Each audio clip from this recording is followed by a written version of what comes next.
Baiklah, Bapak Ibu yang dirahmati Allah Subhanahu wa taala, alhamdulillah di kesempatan subuh yang penuh berkah ini, sebagaimana doa baginda Rasulullah, Allahumma barik li ummati fi bukuriha, ya Allah berkahilah umatku di setiap subuhnya. Mudah-mudahan kita mendapatkan keberkahan, berlimpah kebaikan dalam segala aspek kehidupan kita. Mudah-mudahan semakin hari Allah semakin melembutkan hati kita, semakin timbul mahabbah, rasa cinta kepada Allah untuk memperjuangkan risalah dari Islam ya, yang sudah estafetkan ya perjuangannya kepada kita semua.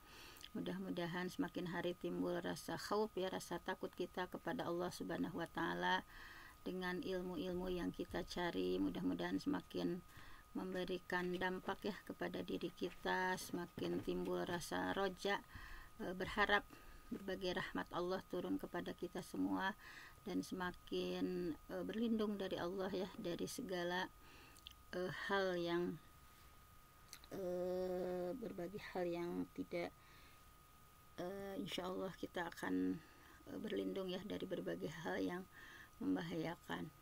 Baiklah, untuk kesempatan kali ini kita akan sama-sama membahas tentang bagaimana ya stres gitu ya, dan Islam menghadapi, atau tips-tips dalam Islam ketika menghadapi stres itu seperti apa.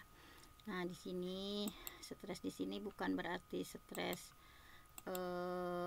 itu ya, tapi stres di sini adalah bagaimana obat stres dalam perspektif Islam, bahwa dalam kehidupan keseharian kita ya. Nah, di sini misalnya stres itu banyak ya, atau stres atau cemas.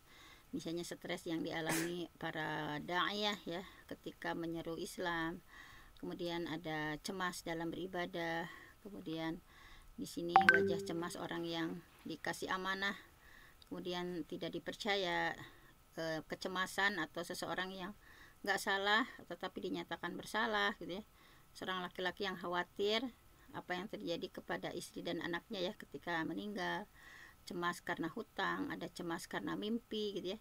Nah, bagaimana Islam mengatasi rasa cemas, rasa khawatir. Dan di sini ada anjuran Imam Ibnu Qayyim ya dalam menghadapi stres. Ada kesedihan, ada peringatan. Nah, bahwa dalam hal ini langsung saja kita ya. Nah, di sini bahwa nanti itu kalau di surga ya tentu saja tidak ada stres ya, tidak ada rasa cemas di surga mah. Nah, bahwa auzubillahi minasyaitonirrajim, la yamassuhum fiha nasabu wa ma hum minha bimukhrajin. Bahwa la yamassuhum fiha nasab, mereka tidak merasa lelah, wa ma hum minha bimukhrajin, dan mereka sekali-kali tidak akan dikeluarkan. Nah, tidak ada hal yang akan membuat marah para penghuni surga ya, bahkan satu perkataan pun gitu ya. Nanti mah kalau dari surga, tapi sekarang mah kita di dunia masih ada ya. La yasma'una fiha lagwa wala ta'thima, bahwa mereka para penduduk surga tidak akan pernah mendengar perkataan yang sia-sia, illa qila salaman salama.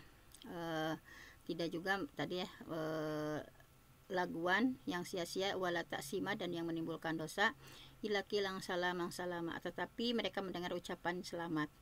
Jadi bahwa di surga seperti itu gambarannya, tidak akan pernah ada rasa cemas, rasa stres gitu ya. Tetapi ketika di dunia, bahwa manusia itu memang banyak ya mengalami penderitaan dan kesulitan, bahwa dalam surah Al-Balad ya kita sudah diingatkan sama Allah bahwa a'udzubillahi minasyaitonirrajim, laqad khalaqnal insana fi kabad, sesungguhnya kami sudah menciptakan manusia berada dalam susah payah. Memang di dunia itu memang darul bala ya, tempatnya ujian, tempatnya cobaan. Kalau kita ada stres, ada pusing, ada cemas, itu memang sesungguhnya kami menciptakan manusia itu fi kabad, dalam susah payah, kata Allah ya, bahwa kadang manusia menyesal hal-hal di masa lalu, misalnya ingin tahu apa yang terjadi di masa yang akan datang, bingung apa yang terjadi. Nah, ini bahwa biasanya itu yang membuat stres gitu ya. Nah, bahwa manusia menyikapinya berbeda-beda ketika menghadapi stres.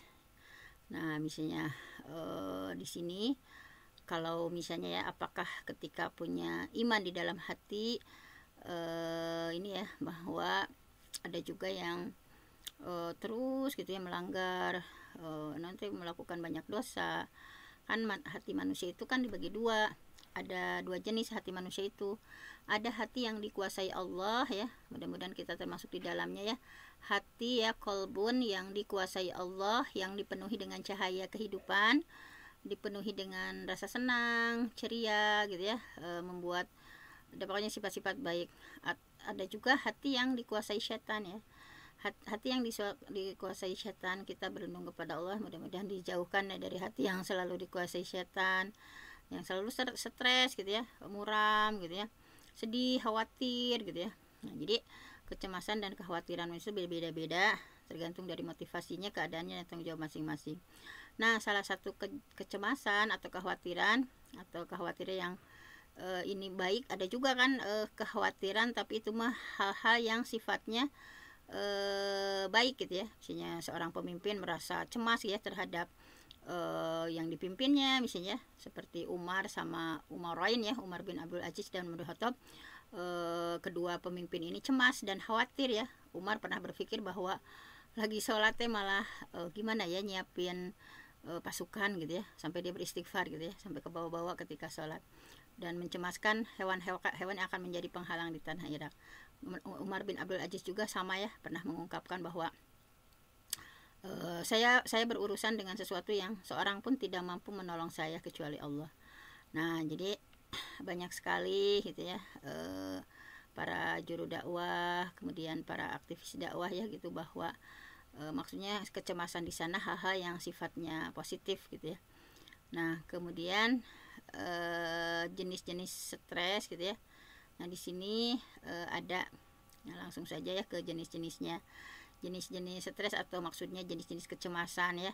Ada stres yang dialami para juru dakwah ketika menyeru da'iyan ilallah, menyeru manusia untuk berada di jalan Allah. Nah, ini Rasulullah tentu saja yang pernah mengalami yang sangat luar biasa dahsyatnya ya, bagaimana Rasulullah memiliki cemas yang begitu luar biasa. Nah, di sini jadi Nabi pernah mengalami stres yang lebih berat ya daripada seluruh penjuru dakwah yang ada, bahwa Siti Aisyah mengatakan ya kepada keponakannya, yaitu anak laki-laki saudara perempuan, yaitu Urwah ya, bahwa Siti Aisyah pernah bertanya kepada Nabi, ya Rasul, pernah nggak Anda merasakan ya penderitaan yang lebih berat dibandingkan hari Uhud?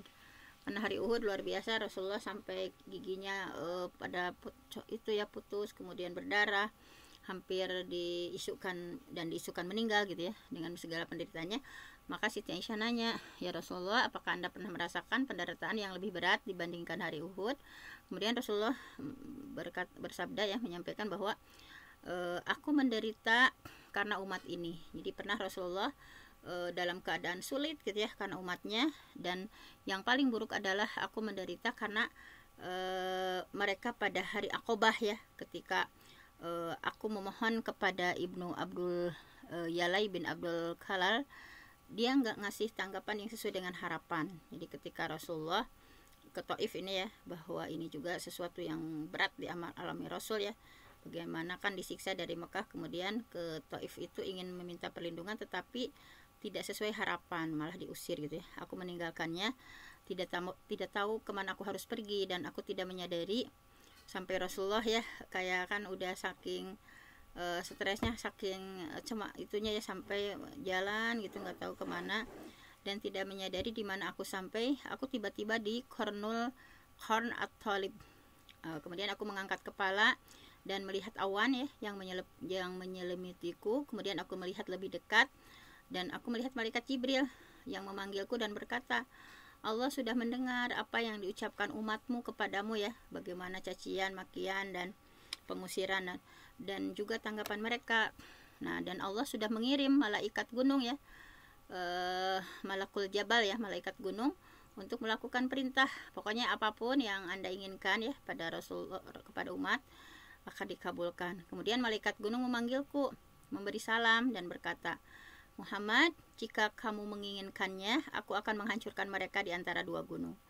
Nabi tidak menjawab iya ya, padahal kalau kita mah lagi jengkel lagi itu gitu ya. Tetapi Rasulullah, aku berharap Allah akan membawa keluar mereka yang akan tunduk kepada Allah dan tidak menyekutukannya. Kemudian Rasulullah juga mengalami stres yang hampir sama ya ketika umatnya tidak mempercayai ya ketika Isra. Nah, Rasulullah juga sama cemas gitu ya. Pada nanya kan orang-orang sekitar bahwa Rasulullah bersabda, aku berada di Hijr. Jadi ketika orang-orang kan gak percaya ya, masa dalam waktu 1 malam Rasulullah ke Baitul Maqdis ya, ke Palestina, bayangkan saja masa iya gitu ya.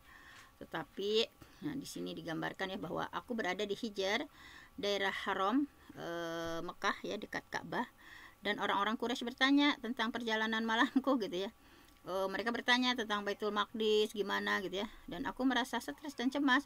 Kemudian Allah memberiku petunjuk sehingga aku paham apa yang mereka tanyakan dan bisa menjawab semua pertanyaan. Jadi intinya Rasulullah juga pernah merasa tertekan gitu ya, pernah merasa stres gitu atau ya cemas. Nah, bagaimana nanti Islam memberikan solusinya. Kemudian kecemasan dalam beribadah. Nah, jadi Rasulullah sangat peduli ya kepada umatnya untuk mengajak mereka sholat. Nah, Abu Umair bin Anas menceritakan dari pamannya di antara kaum Ansor bahwa Rasulullah cemas bagaimana caranya mengumpulkan orang yang sholat ya. Jadi Rasulullah kan gimana ini memberikan tanda gitu ya bahwa ini tuh udah waktunya sholat, mengumpulkan orang-orang tuh gimana caranya. Nah, kemudian seorang menyarankan Rasulullah, udah aja Rasul cina supaya tanda itu masuknya waktu sholatnya pakai bendera ya. Sehingga kalau nanti ada yang lihat nanti saling ngasih tahu. Tetapi Nabi nggak setuju ya, ini mah kayak miliknya para Yahudi gitu ya. Kemudian yang lain, udah aja bunyikan lonceng ya untuk tanda waktunya sholat ya. Kemudian Rasulullah berkata, ini mah miliknya kaum Nasrani ya, Kristiani. Kemudian Abdullah bin Zaid ya bahwa pergi meninggalkan beliau. Dia juga mencemaskan ya masalah yang dihadapi Rasulullah, gimana caranya gitu ya untuk ngumpulin orang-orang untuk ini udah waktunya sholat gitu ya. Kemudian dia ditunjukkan azan ya, panggilan dalam sholat. Nah, jadi ternyata ini Zaid ya yang lewat mimpinya dia mimpi bahwa untuk mengumpulkan orang-orang sholat itu melalui azan. Azan itu artinya kan panggilan ya. Kemudian pada hari berikutnya datang menemui Rasulullah ya Zaid dan menceritakan mimpinya. Wahai Rasul, saat aku dalam keadaan setengah tidur dan setengah terbangun ya, antara sadar dan tidak sadar, seseorang datang dan menunjukkan azan tadi yang sekarang kita dengar ya, Allahu Akbar, Allahu Akbar. Nah, itu jadi itu adalah hasil mimpi Zaid ya, kemudian diceritakan oleh Rasulullah, dan itu yang dipilih untuk menunjukkan waktu sholat dan mengumpulkan orang-orang muslim itu melalui azan. Nah, ini kalau ini mah kecemasan yang memang para juru dakwah ya atau para mubalik. Nah, ini seringkali merasa cemas misalnya, merasa khawatir misalnya. Kemudian di antaranya yang lainnya, wajah cemas orang yang terpercaya ketika dia tidak amal. Jadi wajah cemas orang yang dia itu terpercaya ketika tetapi dianggap kita lihat saja ceritanya ya, bahwa sahabat Zaid bin Al-Arqam ketika dia mendengar ya pimpinan orang munafik yaitu Abdullah bin Ubay bin Salul ya berkata kepada temannya gini, cina saat nanti ya kita kembali ke Madinah. Jadi Abdullah bin Ubay bin Salul dia itu gembongnya munafik ya, suka menghembus-hembuskan ya isu-isu gitu ya, memecah belah. Nah, suatu hari tadi ya Zaid bin Al-Arqam teh mendengar ya Abdullah bin Ubay bin Salul teh bilang gini, saat kami kembali ke Madinah nanti ya, orang yang memiliki kebanggaan dan kekuatan akan membuang orang yang dihina.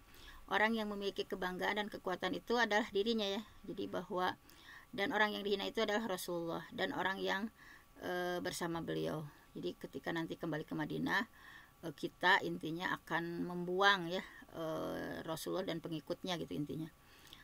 Zaid berkata ya, kemudian aku menceritakan hal itu ya kepada pamanku. Kemudian dia pergi dan memberitahu Rasulullah. Zaid jadi ngedengar gitu ya. Tadi Abdullah bin Ubay bilang gini. Kemudian diceritakanlah sama paman Zaid ya. Kemudian paman Zaid pergi memberitahu Rasulullah. Rasulullah bertemu ya dengan orang itu ya, dengan Abdullah bin Ubay bin Salul tokoh munafik tadi, dan ketika ditanyakan dia bersumpah bahwa enggak, aku mah enggak ngomong gitu ya. Kata Abdullah bin Ubay bin Salul teh ngelak gitu, padahal benar Zaid teh dengar bahwa mereka itu akan membuang Rasul, tetapi mereka bersumpah dan Rasulullah mempercayai ya, mempercayai Abdullah bin Ubay bin Salul dan tidak mempercayai saya gitu. Kemudian paman saya datang menemui dan memarahi saya, jadi marah ya pamannya. Nah, bahwa yang kamu inginkan adalah Rasulullah dan kaum muslimin membencimu dan tidak mempercayaimu, cina ya. Saya merasa sangat cemas gitu, sangat stres ya. Tidak ada yang mengalami penderitaan seperti ini ketika saya dalam perjalanan dengan Rasulullah, sehingga saya sangat khawatir, cemas gitu ya. Kemudian Rasulullah datang menemuiku untuk bercanda ya, menjewer kuping saya dan tersenyum. Saya senang bahwa saya tidak menukar kehidupan akhirat saya hanya untuk perasaan itu. Lalu Abu Bakar menemui saya dan bertanya, apa cina Rasul bilang apa? Enggak bilang apa-apa gitu ya, kecuali menjewer telinga saya dan tersenyum. Kemudian Abu Bakar menghibur ya, cerialah, kamu ceria lagi gitu ya. Kemudian Umar menemui saya dan bertanya, apa yang dikatakan Abu Bakar? Nah, pagi berikutnya Rasulullah ternyata alhamdulillah gitu ya, bahwa keluar ya surah Al-Munafikun, bahwa aku datang menemui Rasulullah dan menceritakan. Nah ini ya yang tadi bahwa beliau menemui Abdullah bin Ubay bin Salul dan bertanya tentang hal itu, tetapi mengelak ya, bersumpah bahwa dia tidak bilang apa-apa dan berkata bahwa Zaid yang bohong gitu ya kepada Rasulullah. Nah, sehingga saya sangat terluka, kata Zaid ya, dengan apa yang mereka katakan, sampai Allah mengungkapkan bahwa saya yang benar gitu ya. Jadi dalam surah Al-Munafikun itu tadi asbabun nuzulnya adalah bahwa idza ja'akal munafiquna qalu nashhadu innaka la rasulullah wallahu yashhadu innahum lakazibun. Bahwa Allah dengan surah Al-Munafikun menyatakan bahwa Zaid itu enggak salah gitu. Yang salah itu adalah mereka orang-orang munafik, diantaranya adalah Abdullah bin Ubay bin Salul. Nah, kemudian kecemasan seseorang yang tidak bersalah ketika dinyatakan bersalah. Contohnya ya Siti Aisyah nih, Siti Aisyah ketika orang-orang munafik menuduh berdosa ya, berzina ya selama perjalanan. Saat itu Aisyah sakit ya, dan ketika dia mendengar berita rumor ya, memang Siti Aisyah kan langsung sakit. Kemudian ketika mendengar berita rumor dari salah seorang yang ada di rumahnya, sakit Aisyah bertambah parah ya, dan sangat stres gitu. Sampai-sampai Aisyah bilang gini, bahwa subhanallah, apa yang sedang dibicarakan orang-orang tentang hal itu ya, sehingga Aisyah menangis sepanjang malam sampai pagi, nggak pernah tidur ya, air mataku tidak pernah berhenti berderai, aku menangis sepanjang hari dan tidak pernah tidur, air mataku tak pernah berhenti berderai. Orang tuaku datang ya menemuiku di hari berikutnya setelah aku menangis 2 malam 1 hari ya, tanpa berhenti, tanpa tidur. Mereka berpikir bahwa tangisan ini bisa membuat Aisyah meninggal gitu ya. Ketika mereka duduk berebut sama aku dan aku sedang menangis, nah tiba-tiba alhamdulillah seorang wanita Ansor ya meminta izin menemuiku. Aku beri dia izin ya, kemudian dia menangis bersamaku. Ketika kami sedang duduk, kemudian Rasulullah datang memberi salam, kemudian duduk. Beliau tidak datang ya menemui Siti Aisyah sejak rumor itu muncul 1 bulan lamanya. Bayangkan 1 bulan lamanya gitu ya, Rasulullah tidak datang menemuiku sejak rumor itu muncul untuk 1 bulan lamanya. Tidak ada yang mengungkapkan masalahku ya. Nah, ketika beliau duduk, dia menyampaikan syahadat dan berkata, Aisyah, aku mendengar ini dan itu tentangmu gitu ya. Jika kamu tidak bersalah, Allah akan membuktikannya, dan tapi kalau kamu bersalah, bertobatlah kepadanya. Jika hambanya mengakui dosanya dan bertobat kepadanya, maka Allah akan menerima tobatnya. Nah, ketika Rasulullah sudah selesai dengan apa yang dikatakan, Siti Aisyah berkata bahwa air mataku benar-benar berhenti, dan aku berkata kepada ayahku tentang ini, dan ayahku berkata, demi Allah, aku tidak tahu apa yang harus aku katakan kepadamu Rasulullah. Aku menceritakan hal ini kepada ibuku. Demi Allah, aku tidak tahu apa yang harus aku katakan kepada Rasulullah SAW. Aku berkata bahwa aku hanyalah gadis belia dan tidak tahu banyak mengenai Al-Quran. Demi Allah, aku tidak dapat berkata-kata kecuali ucapan ayahnya Yusuf. Nah, ini yang menenangkan Siti Aisyah ya. Fasabarun jamil, maka kesabaran yang baik, itulah kesabaranku. Nah, ya kalau kita lagi stres-stresnya, pokoknya mah ini ya, ingat ayat ini ya, bahwa Siti Aisyah pun mengingat ya ayat ini, apa yang dikatakan ayahnya kepada Nabi Yusuf saat itu deh, ini ya di surah Yusuf, bahwa fasabrun jamil, maka kesabaran yang baik, wallahul musta'an, dan Allah saja ya yang dimohon pertolongan, alamat tasifun, terhadap apa yang kamu ceritakan. Pokoknya ini ya obat untuk kita bahwa ketika stres melanda, kecemasan melanda, pokoknya fasabrun jamil, maka kesabaran yang baik. Nah, wallahul musta'an, dan kita yakin bahwa Allah saja yang akan menyelesaikan masalah kita, bahwa Allah yang akan menolong kita gitu ya. Nah, kemudian aku kembali, kata Siti Aisyah ya, aku kembali ke rumah dan membaringkan diri ya di atas kasur gitu ya. Kemudian Allah berfirman, nah ini turunlah surah An-Nur ayat 11. Sesungguhnya orang-orang yang membawa berita bohong itu adalah orang dari kelompokmu. Kamu kira bahwa berita bohong itu buruk bagimu. Nah, jadi ini ya, ternyata yang membawa berita bohong itu adalah di sini ya, bahkan itu adalah kelompokmu gitu ya. Nah, di sini diantaranya yang suka dikasih donatur ya sama Abu Bakar, ada yang menggosipkannya itu gitu, sampai-sampai Abu Bakar bersumpah tidak akan ngasih lagi, nggak tahu diri gitu ya, misalnya udah dikasih kesehariannya, kehidupan atau apa, sedekah, tetapi malah melakukan hal yang seperti itu. Nah, kemudian sebelum kejadian yang dialami Aisyah, sama ada juga ya Siti Maryam. Kita sangat mengenal Siti Maryam binti Imron, pernah menderita stres, cemas ya, karena berat. Atau bayangkan hamil tanpa menikah gitu, hamil tanpa suami. Nah, bahwa saking stresnya ya, Siti Maryam sampai bilang di surah Maryam ayat 23, qalat ya laitani mitu, alangkah baiknya aku mati, qabla hadza, sebelum ini, wa kuntu nasyan mansiya, dan aku menjadi seorang yang enggak berarti lagi, pokoknya ingin dilupakan saja. Tadi dia mengatakan seperti itu karena dia tahu ya pasti orang-orang akan menuduhnya, pasti nggak akan percaya ya ketika Maryam menggendong anak, karena Maryam itu adalah salah seorang perempuan soleh yang hidup di pengasingan dekat masjid ya, dan berasal dari keluarga yang taat kepada Nabi.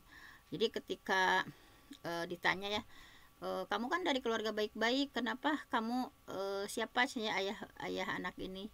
Sehingga dengan pertolongan Allah dia hanya mengisyaratkan ya kepada bayi yang itu bisa ngomong ya, ini Abdullah, sesungguhnya aku adalah hamba Allah, athaniyal kitab wa ja'alani nabiyya wa ja'alani minas sholihin. Jadi sehingga dia bisa ngomong gitu ya. Dan Siti Maryam merasa sangat cemas ya, dan sampai berharap ingin meninggal, ingin dilupakan, tidak ingin terlihat lagi oleh manusia ya. Nah, ini seperti itu. Kemudian contoh lainnya adalah cerita mengenai seorang wanita yang dituduh tidak adil. Siti Aisyah berkata bahwa ada wanita ya, seorang wanita berkulit hitam yang dimiliki oleh beberapa orang Arab menjadi muslim. Dia punya tempat di masjid, dia sering datang menemui kami dan berbincang-bincang. Dan ketika dia selesai, dia mengatakan bahwa hari wisyah gitu ya, ikat pinggang hiasan yang dipakai para wanita adalah salah satu keajaiban majikan kami. Sesungguhnya dia yang melihatkan saya dari kekufuran. Ketika wanita itu mengulanginya beberapa kali, Aisyah bertanya, apa cara kamu teh ngomong-ngomong wa ikat pinggang gitu ya? Wanita itu menjawab, seorang gadis belia keluar rumah mengenakan ikat pinggang kulit. Gadis itu menjatuhkannya dan sesuatu meluncur cepat. Sejenis burung elang datang dan mengambilnya, mengiranya sebagai sepotong daging. Mereka semua tadinya menuduh saya yang mengambil gitu ya daging itu, dan mulai menghukum saya. Nah, untuk membuktikannya bahkan mereka mencarinya ke bagian kemaluan saya ya.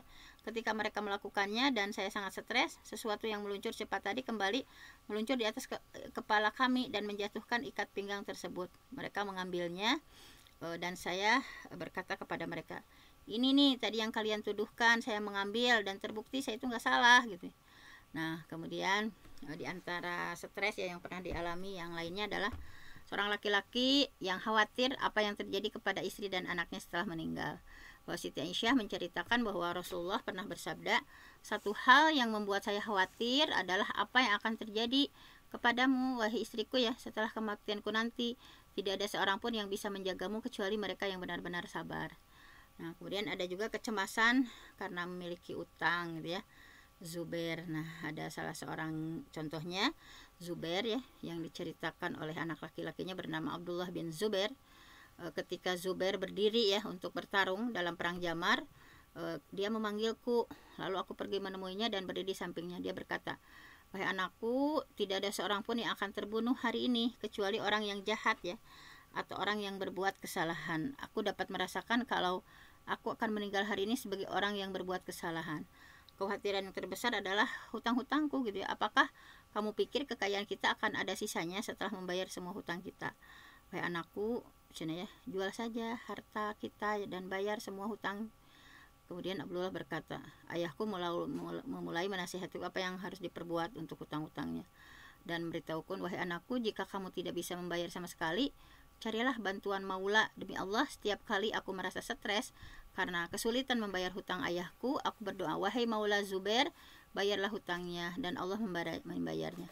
Abdullah bin Zubair berkata bahwa aku menghitung berapa banyak yang dia miliki, dan ternyata 2.200.000. Beberapa teman Zubair berpikir nggak mungkin bisa bayar hutang sebesar itu gitu ya. Tetapi Allah memberkahi sebagian tanah Zubair, dan ternyata cukup ya. Setelah dibagi-bagi dan dijual, uangnya cukup untuk bayar hutang, dan bahkan masih ada sisanya ya. Jadi Zubair itu kan punya 4 istri, sepertiga kekayaannya untuk mereka, dan tiap istri mendapatkan 1.200.000 ya. Total kekayaannya adalah 50.200.000.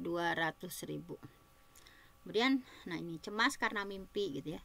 Cemas karena mimpi. Hal ini terjadi pada Rasulullah ya. Beliau bersabda bahwa ketika aku tidur ya, kata Rasul, penguasa kekayaan bumi datang padaku dan 2 bongkah emas diletakkan di tanganku. Di Rasul mimpi itu ya.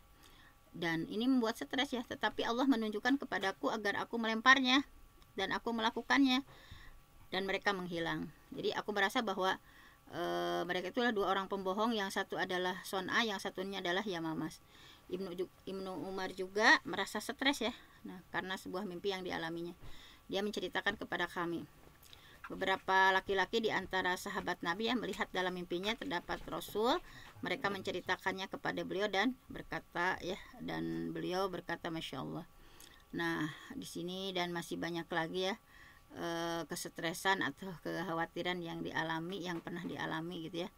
Nah langsung saja kita pada caranya gitu ya. Tadi kan udah ada contoh-contoh jenis stresnya. Itu memang kita sebagai manusia di dunia itu memang tempatnya lelah ya, tempatnya stres, tempatnya khawatir gitu ya. Nah bagaimana cara Islam mengatasi rasa cemas atau rasa khawatir ya, seperti yang tadi dicontohkan. Nah, di sini ada beberapa cara yang untuk mengatasi rasa cemas. Yang pertama tentu saja melengkapi diri dengan keimanan ya, kepercayaan diikuti dengan perbuatan baik. Pokoknya mah memperbanyak amal solih saja.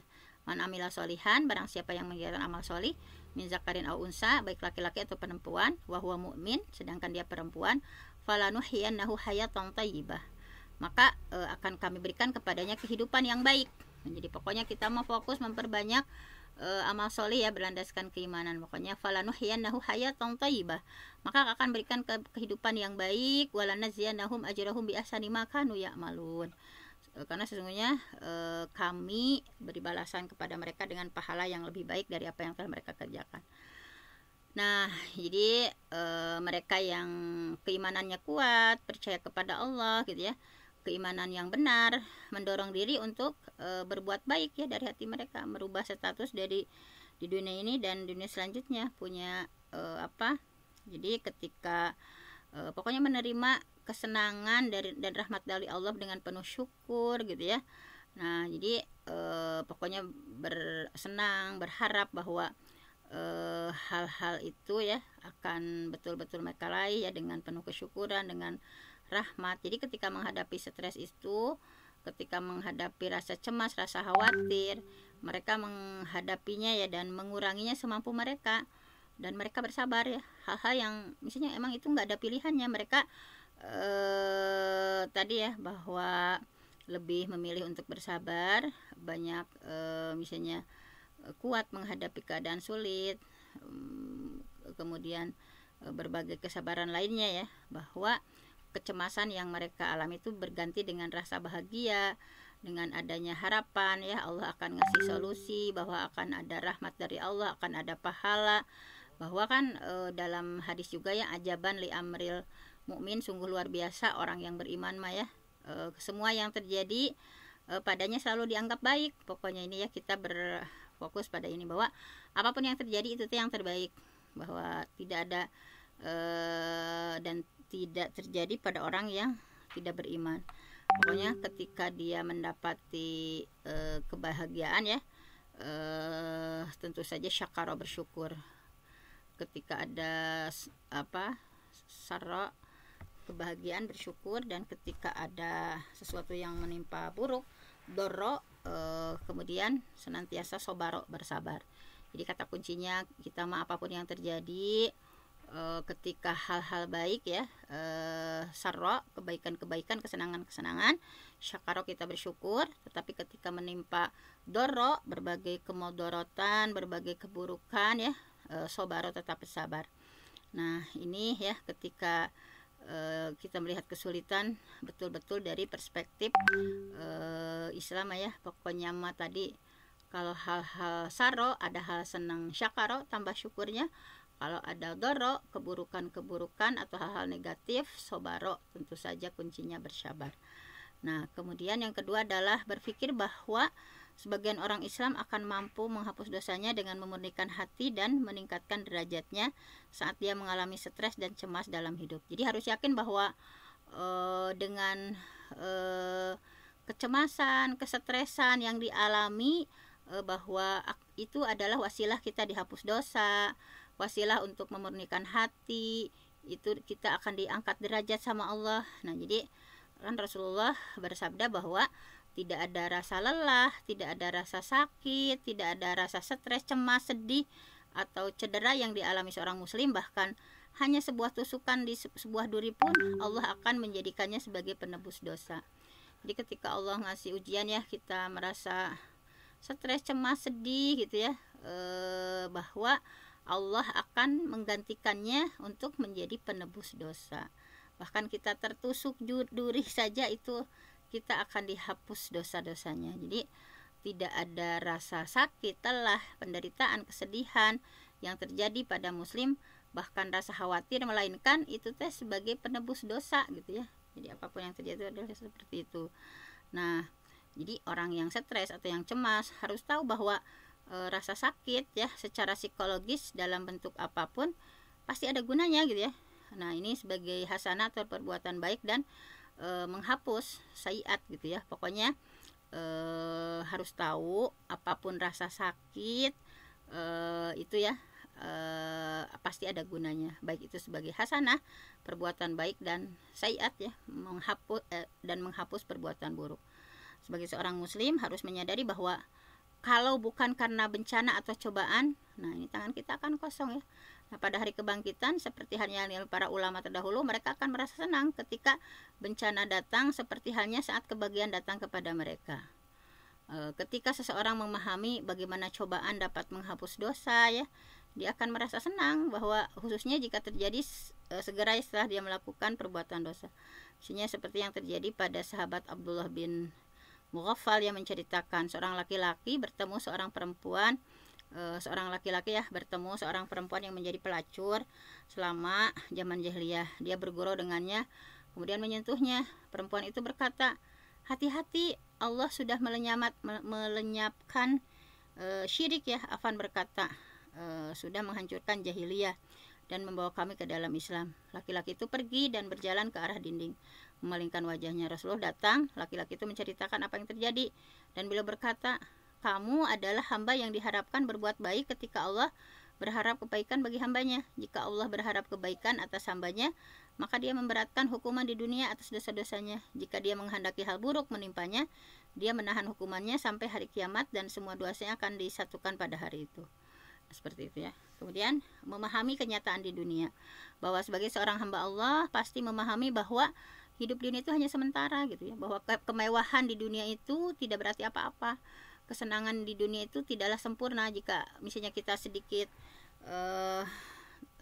tertawa ya, kemudian banyak menangis, jika suatu hal memberikan sedikit kepada kita, maka hal itu memberi kita banyak hal ya. Bahwa kata Rasulullah, dunia itu adalah penjara ya, bahwa dunia itu si jenul ya, dunia itu penjara bagi orang muslim ya. Dunia itu adalah penjara bagi pengikut Allah dan surganya bagi orang kafir.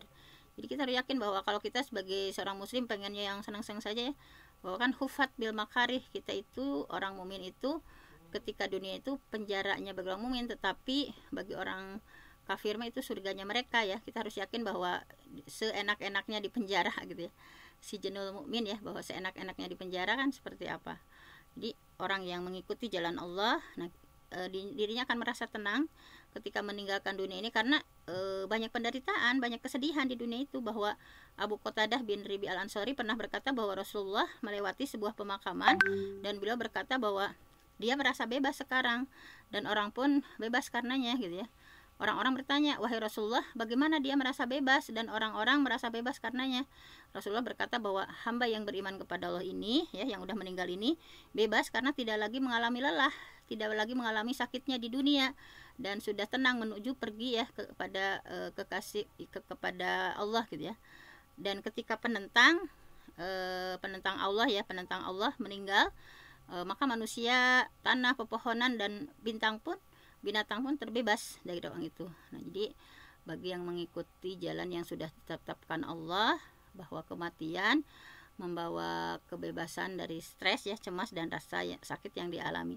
Jadi bahwa di hadisnya ya, ketika pengikut Allah akan meninggal, malaikat membawa sutra putih dan berkata, keluarlah wahai ruh atas izin Allah kepadamu menuju kasih Allah dan bau wangi serta Tuhan yang tidak akan pernah marah.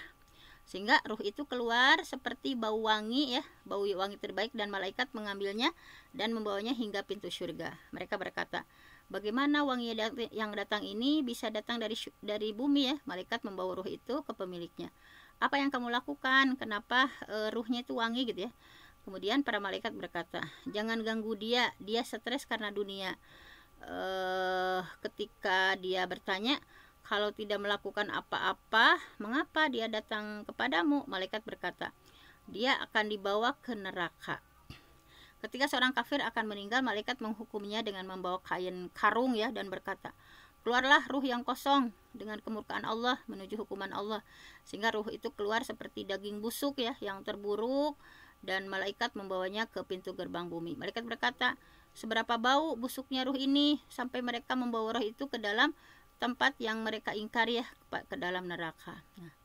Nah, bahwa intinya pemahaman terhadap kenyataan dunia itu ya membuat hamba Allah lebih mudah mengatasi kesulitan, rasa stres, rasa sakit ya, karena sadar adalah ini di dunia itu darul bala, dunia itu tempatnya ujian, tempatnya cobaan, tempatnya sakit, tempatnya stres, tempatnya cemas. Jadi bahwa nggak usah terlalu khawatir, pokoknya kalau ada sarro bersyukur, kalau ada dorro tinggal bersabar. Nah, terakhir ini ya dipercepatnya mengikuti teladan Nabi dan para sahabat. Jadi tentu saja Rasulullah, para sahabat lebih banyak mengalami stres ya dibanding siapapun. Setiap manusia diuji sesuai dengan kekuatan imannya. Jika Allah menyayangi seseorang, pasti Allah akan banyak mengujinya ya. Bahwa saat bertanya kepada Nabi, wahai Rasulullah, siapa yang paling banyak mengalami stres? Rasulullah berkata, Nabi ya. Lalu mereka yang mengikuti ajaran Nabi. Jadi ketika ditanya wahai Rasul, siapa yang paling banyak mengalami stres? Rasulullah jawab, tentu saja Nabi, kemudian orang yang mengikuti ajaran beliau. Nah, jadi seorang laki-laki akan diuji sesuai dengan kekuatan keimanannya. Jika imannya kuat, ujiannya lebih besar lagi. Jika imannya lemah, dia akan diuji dengan tingkat keimanannya. Jadi stres akan terus-menerus menimpa seseorang ya, sampai dia meninggalkan dunia ini dan terbebas dari dosa. Nah, intinya ini ada doa yang sering kita baca ya, bahwa obat mujarabnya itu bahwa ini berdoa ya, yang sering kita baca, Allahumma inni a'udzubika minal hammi wal hazan wa a'udzubika minal ajzi wal kasal wa a'udzubika minal jubni wal bukhli wa a'udzubika min ghalabati dayn wa qahri rijal. Allahumma ya Allah, inni a'udzubika minal hammi, aku berlindung dari rasa sedih, rasa bingung ya, hazan sedih, duka, wa udzubika minal azzi, berlindung dari sifat lemah, wal kasal, berlindung dari sifat malas, wa udzubika minal jubni, berlindung dari rasa takut, wal bukhli, berlindung rasa kikir, wa udzubika min ghalabati dain, berlindung dari lilitan hutang, wa qahri rijal, berlindung dari penguasaan orang lain. Mudah-mudahan doa ini bisa mencegah stres ya, bahwa mencegah lebih baik daripada menyembuhkan. Nah, jadi ini banyak doa-doanya ya. Allahumma aslih li dini allazi huwa ismatu amri, wa aslih li dunyaya allati fiha ma'ashi, wa aslih li akhirati allati ilaiha ma'adi, waj'alil hayat ziyadah li fi kulli khair, waj'alil maut rohatan li min kulli syarr. Banyak sekali ya doanya. Mungkin hanya itu saja untuk tadabbur hari ini. Mudah-mudahan kita lebih kuat ya dalam menghadapi dunia dengan berbagai problematikanya. Perbanyak doa dan yakin bahwa apapun yang terjadi pada diri kita itu adalah semuanya atas izin Allah, semuanya atas bi'ayunina ya, atas pengetahuan Allah Subhanahu wa taala. Aku qouli hadza wa astaghfirullah li wa lakum. Assalamualaikum warahmatullahi wabarakatuh. Waalaikumsalam warahmatullahi wabarakatuh. Waalaikumsalam warahmatullahi wabarakatuh. Mangga Bun, ditutup ku sahanya. Abdi Wios. Mangga. Terima kasih kepada Mukarramah Bunda Dr. Hajah Benti yang sudah menyampaikan materi. Mudah-mudahan apa yang disampaikan menjadi ilmu yang bermanfaat untuk kita semua serta bisa mengamalkannya. Jazakallahu khairan katsiran. Mudah-mudahan beliau selalu sehat, panjang umur serta penuh keberkahan. Amin ya Allah ya rabbal alamin.